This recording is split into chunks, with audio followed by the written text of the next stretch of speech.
Good afternoon. Today I'll continue to be talking about the coronavirus and the latest news. So today, the first thing I like to say is that previously I have made a video explaining the two drugs, chloroquine and hydroxychloroquine, which are two anti-malarial drugs which were promoted by President Trump to combat the coronavirus. And in that video I explained how it works. And so now it's just some bit of good news is that a clinical trial done in France and China have shown that it showed very promising results for the malaria drug. So patients who received it, their symptoms got better, they healed faster, and so this is just very good news, which proves that these two drugs can be used in clinical settings and they can be used to treat the coronavirus. So this can be seen as one form of treatment. And today the FDA approves these two drugs for emergency coronavirus treatments. So previously on Sunday, the Department of Health and Human Services said these two drugs can be distributed and prescribed by doctors through the strategic national stockpile to hospitalized teens and adult patients with the COVID-19. Today, they issued an emergency authorization for experimental coronavirus treatments using chloroquine and hydroxychloroquine. So previously, this process could have taken the drug years to go through phases of clinical trials, but because of the dangerous coronavirus outbreak we have currently in the U.S., the FDA issued an emergency authorization, which is absolutely wonderful to hear. However, also you should avoid to buy over-the-counter replacements, such as this confusion over their use led some Americans to seek over-the-counter replacements, such as non-pharmaceutical form of chloroquine phosphate, which is a common chemical to use to clean fish tanks. Interestingly, I found a news article which said Arizona man brought this kind of chloroquine phosphate and which killed him and landed his now widow in intensive care. So just use it only with when doctor prescribes it, and it really is dangerous in high doses, and over-the-counter replacements simply will not work. So be careful if you're actually using it. It's quite dangerous. Yeah.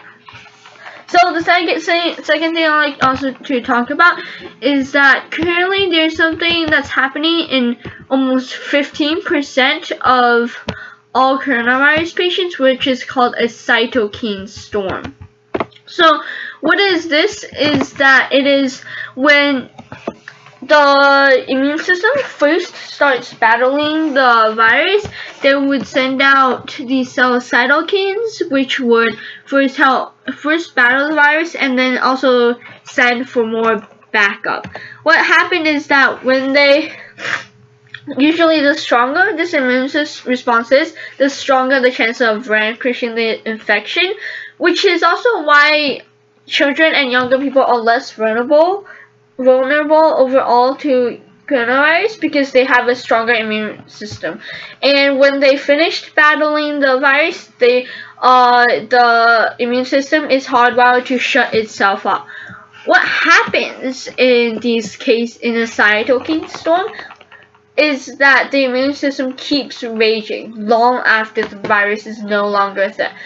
What then happens is that cytokines are still released to keep the body on a full alert to battle the virus, and in this misguided bid to keep the body safe, the cytokines will attack organs such as the lungs and the liver, and this may eventually lead to death.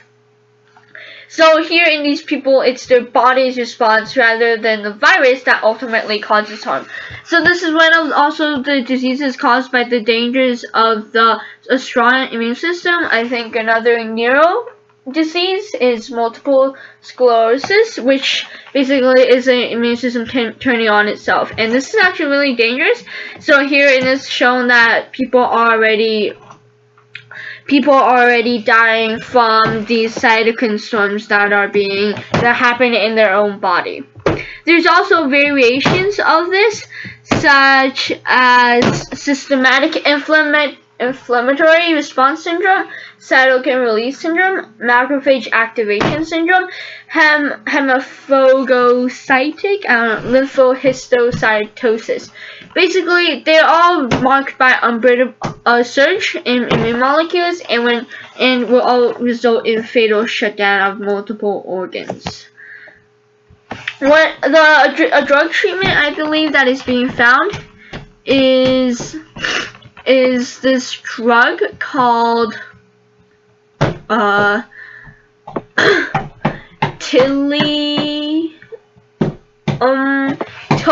Tocilizumab.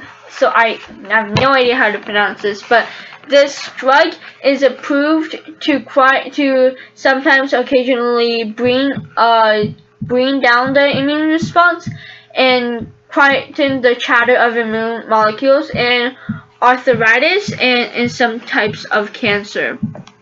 So it mutes the activity of a specific cytokine called interleukin 6 that is associated with an overexuberant immune response. So as researchers are looking for more treatments, they're learning more about why these people's immune system go into this dangerous overdrive. So it could be sometimes genetic factors can also be in place. And so another thing I wanted to add is that a patient battling cytokine system may have an abnormally fast heart rate, fever, and a drop in blood pressure. They would also have a surge in other molecules such as interleukin 1, interferon gamma, C-reactive protein, and tumor necrosis factor alpha. So this would become obvious a few days into simple, but here with this thing is that drugs like Tocilizumab are taken regularly by people with arthritis, and so possibly it would probably be work. And there are also other drugs that might be useful against these cytokine storms. For example, a drug called anakinra mutes interleukin 1, another of the wayward proteins that I previously named. And so clinical trials for anakinra is already being introduced. But so that's it. Thank you for listening and have a good day.